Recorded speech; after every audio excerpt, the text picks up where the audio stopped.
تو میں نے تو اتنی ویڈیوز ریکارڈ کروا رہی ہے، میں تکبر کے طور پہ نہیں کر رہا، میں نے اتنی ویڈیوز گھنٹوں کی ریکارڈ کروا دی ہیں کہ پرانے جو محدثین یا بزرگان دین کی کتابوں کے اتنے صفحے نہیں ہیں جتنی میری ویڈیوز کے آورز ہیں. اور اگر میری ویڈیوز کو میرے مرنے کے بعد لکھا گیا تو آپ کے اسلام کی تاریخ میں جتنے بڑے بڑے رائٹرز گزرے ہیں نا، جنہوں نے کثرت سے کتابیں لکھی ہیں، ان سارے کی کتابوں کو وہ پیچھے چھوڑ جائیں گی میری ویڈیوز کی جب ریٹن فارم میں چیزیں لائی جائیں گی. منو مشہور ہونے سے کسی شاید ہی ضرورت ہے. من دسو تو آڈے مرے ہوئے 1000 سال چنے مشہور نہیں ہوئے جتنے ساڑھے اسٹوڈنٹ مشہور ہو گئے نے. ٹھیک ہے نا.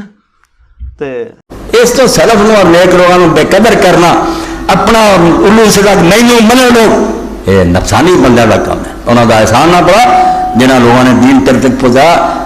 نام نیکو رفتگاں ضائع مکن تاب ماند نام نیک برقرار. تو پچھلے کا نیک نام نہ گوا، شاید تیرا بھی نام کوئی نیک لیا گیا. جی تو رسمی پارٹی تو پچھلے دیا داڑیاں لوگ پٹتے رہے، تیری بھی لوگ پٹیں گے، تیرے پلے پھر کی پاؤ. دوستوں یہ اج کل کے دجال اور بالکل فراڈ کرنے لوگوں کی گلا نہ سنا. ٹی وی ریڈیو سارے بدماشاں اگے رہا ہے، عالم علوم میں کوئی نہیں کہ دین دے ڈاکو. دل دیکھتے لکھ لو کہ علماء اسلام اہم کرنا گروہ نہیں گزریا. یہ اج جی مرضی آتا ٹی وی تے دانشور بنتا کہ علماء بیوقوف گزرے، بیوقوف گزرے. انہوں کے ذریعے مسلمان پوری دنیا حکومت کرتے رہتے، بڑے بڑے جورسٹ ہوئے، قاضی ہوئے. تھی انہوں کی داڑیاں نہ ہاتھ پاؤ. علم تے ہار ہے بھی تمہیں نہ ترجمہ آتا تو جھوٹ بول دے.